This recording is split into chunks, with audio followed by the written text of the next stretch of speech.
সাধারণ জনগণের মাঝে একটা টেন্ডেন্সি দেখা যায় যে কোনো জিনিসের দাম বাড়লে তারা খুচরা দোকানদারকে খুব গালাগালি করে, যে তারা অমানুষ হয়ে গেছে, রমজান আসলে তারা দাম বাড়িয়ে দেয়, ইত্যাদি ইত্যাদি। তো আমি নিজে দোকানদারি করছি এবং আমার বন্ধু বান্ধবের অনেক দোকান পাঠাচ্ছে, আমি ওখানে বসছি। তো আমি একটা মুদি দোকান চালাইতাম, সেখানে আমি দেখছি যে যদি আপনি কোনো জিনিসের দাম মাত্র 1 টাকা বৃদ্ধি করেন, এটার জন্য কাস্টমার এই জিনিসটা নিতে চায় না।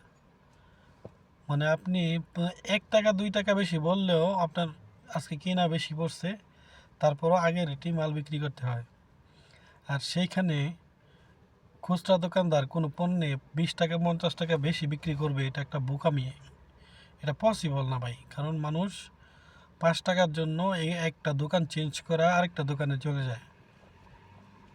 এবং যারা নিয়মিত কেনাকাটা করে, পরিবারের বাজার সদাই করে, তাদের প্রত্যেকটা জিনিসের দাম মুখস্থ আছে, কোন জিনিসের দাম কত, যারা ফ্যামিলির বাজার করে। আর যারা পরিবারের দায়িত্ব নেয় নাই, তারা হয়তো জিনিসটা জানে না, অথচ তারাই ফেসবুকে এই ধরনের পোস্টগুলো বেশি দেয়।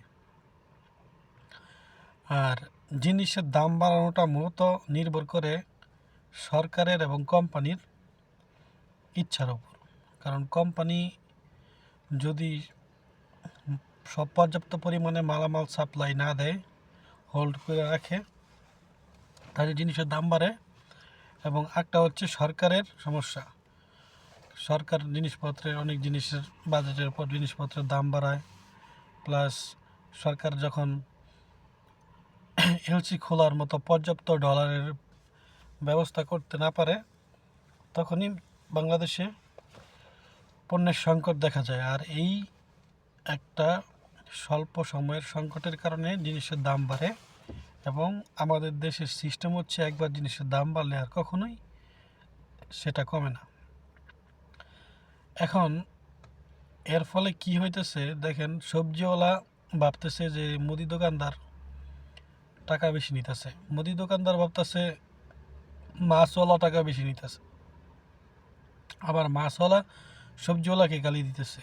তো এইভাবে এই চক্র চলতেই থাকে, আমরা সবাই সবাইকে ভাবি যে সে আমাকে বেশি জুলুম করতেছে।